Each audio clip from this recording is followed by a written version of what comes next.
Magandang araw mga kapitbahay. Welcome to another episode of Mrs. Galang's Kitchen. This is Chi. Ano ba ang ipapakita natin sa ating mga viewers? Easy to make, bibingka cupcake. Kahit hindi Pasko. Yeah. Well, we will show you how you can make your own bibingka right at home sa amin pong pagbabalik.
Another recipe, mga kapitbahay, manood po kayo kasi ang gagawin namin ngayon ay bibingka cupcake.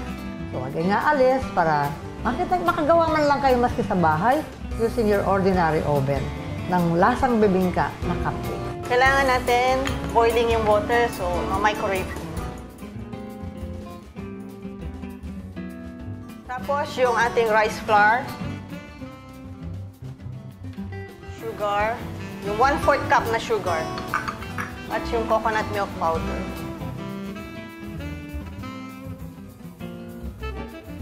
Maghahalo-haluin lang natin to. Pati yung asin. So yung mixture na to matubig. Dahil yung bigas o yung rice flour, kailangan maraming tubig bago para maluto, para hindi maglasang hilaw. Kailangan nangyayari, bumababa yung harina o yung rice flour sa dami ng tubig bago maluto. Kaya itong step na to, para hindi bababa o mag-thicken ng konti yung mixture natin para hindi bumaba yung rice flour. Makukulan natin yung water, tapos ibubuhos. So yung ibang starch natin nun medyo maluluto.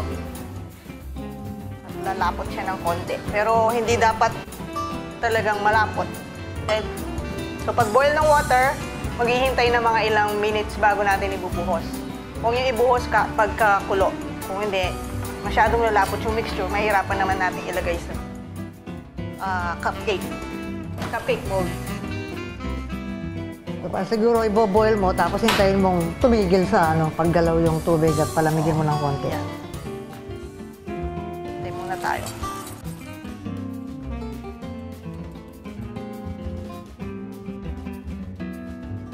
Microwave ko lang, so hindi talagang rolling boil yan.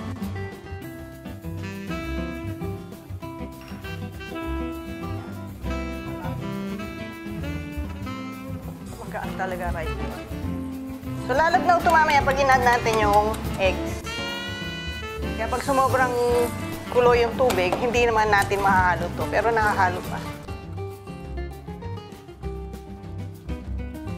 Yung iba binababad overnight yung rice flour. Ngayon hindi na kailangan ibabad. Ito ngayon yung baking powder at yung 2 tablespoons sugar. Paghahaluin. Hindi ko in-add agad dahil pag nainitan, mag-activate. Bago natin ipasok sa oven, mawawala na siya ng bisa. Palamigin natin ng konti yung mixture bago natin i-add ang eggs at yung baking powder. So, kailangan medyo, yung hindi na maluluto ito. Add din natin yung butter para malusaw na.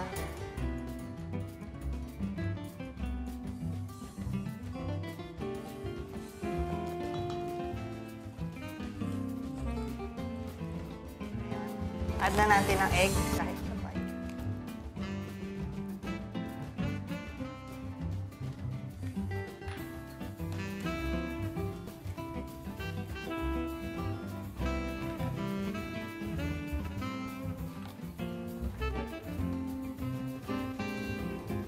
So timing yan ha, pag masyadong mainit yung mixture, huwag niyo munang ilagay yung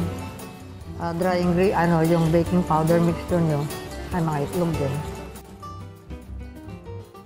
So, hanggang mag-smooth yung mixture. So the temperature of the oven is? Dapat ang oven natin mainit.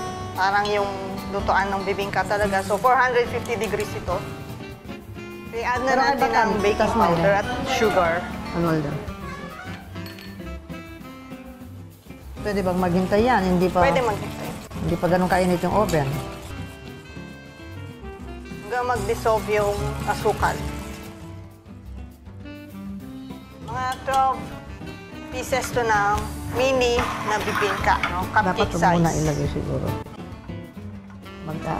Nalulusaw yan. Dapat dahon ng saging. Ay, hindi. Cupcake nga pala to. Mas maganda yung dahon ng saging talaga hindi dumidikit. Ito medyo dumidikit. Pag dahon ng saging, gagawa pa tayo ng cup. Tsaka kailangan siguradong hindi tutulo. So, lalagyan mo rin ng paper sa ilalim.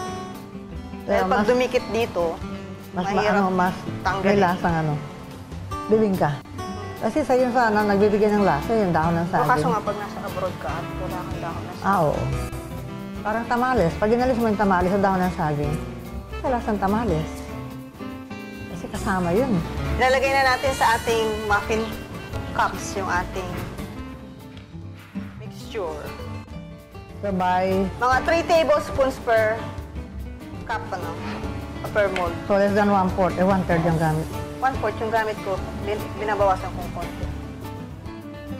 Mga 12 pieces din to.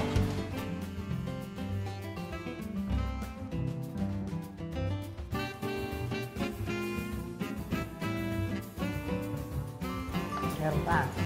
Scrape mo. Scrape mo, style ni Mrs. Galang. Butas Dahil na para po lumaki. ang bowl.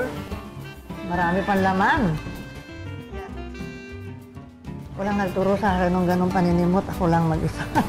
Ikaw na yung gumagawa. Ako lang ang gumagawa ng ganon. Okay? 15 minutes sa 450 degrees.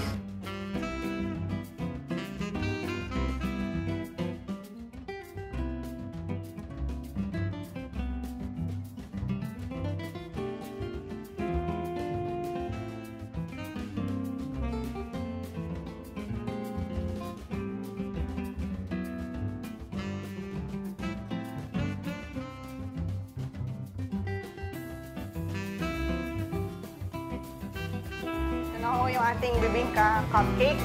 Ayan. Parang bibingka talaga, no, yung wavy yung top niya.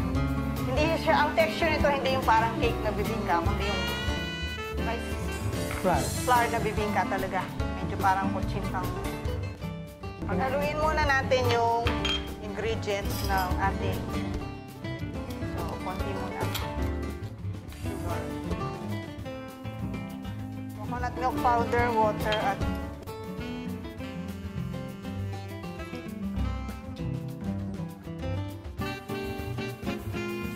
madali kayo pwedeng iinit ng konti yung tubig sa microwave. So, madidissolve. Madissolve yung ating sugar. So, dahil sa oven natin binake yung bibingka, hindi nag-brown yung top. Kaya kailangan natin lagyan ng tape. Para pampakintab lang naman ito. Saka natin ilalagay yung ating topping na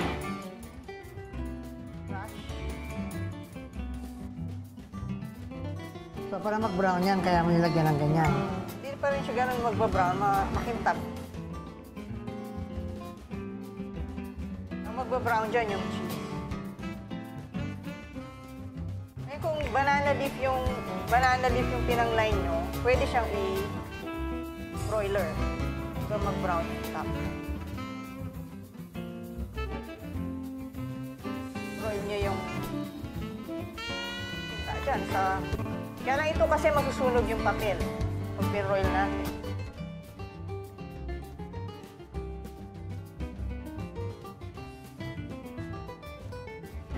natin ng queso.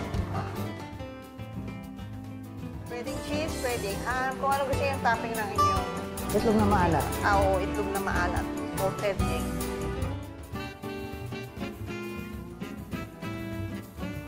Huwag masyadong marami. Nakakasuya naman. Ang kaunti lang lang. Ang liit lang ng cupcake. Brush natin ulit. May lasa rin niya na gata. Dahil nilagyan natin ng coconut milk powder. At saka medyo matamis. Babalik natin sa oven for 4 to 5 minutes hanggang mag-melt ng konti at mag-brown ng konti. Huwag niya pala tagalin, kukunat yung keso. Pag tumabos sa tagal.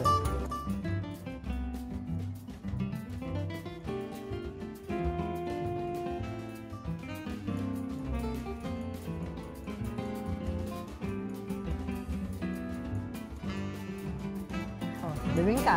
Ayan na po, ang ating bibingka cupcake. Yung texture niya, parang bibingka, yung may butas na malalaki, makunat-kunat. Pwede natin lagyan ng coconut.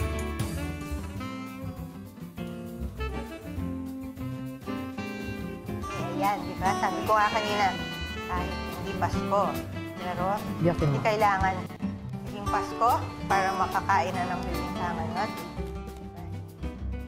Medyo dumidikit, pero kung sa dahon ng saging yan. Yes, I think better pa. Kaya lang kung lalo yung ating mga friends Baka sila kukuha abroad, ng ano. medyo mahirap kunin ng dahon ng saging. Look at the texture. Ayun, bibingkang kasha. Goes up. Ayan, ayan, tama. Ganyan, sabi ko nga. I-break mo. Yan, there. Ang bibingka kasi parang hot cake. So, there it is. Yung parang mga Bubble. bubble. Yung parang mga tunnels. There it is. Then, of course, oh, nandyan. Oh, my. Hindi ka talaga. Bibingka. Hindi ito cupcake. Pwede rin ba itong hindi sa oven? No, this is... Yeah. Kaso kailangan nakasarado. Hindi yung salamander sabi ni Sunny. Hindi. Kailangan sarado. So, we hope you try a recipe for today, no? Easy to make, bibingka. Mapapanood niyo po ito sa aming YouTube channel, This is Galang's Kitchen, and of course sa Prep TV, no? For your questions, comments, and suggestions, just leave us a message sa aming pong Facebook page, facebook.com/thisisgalangskitchen. This has been another episode. Maraming salamat po. Iinom muna ako.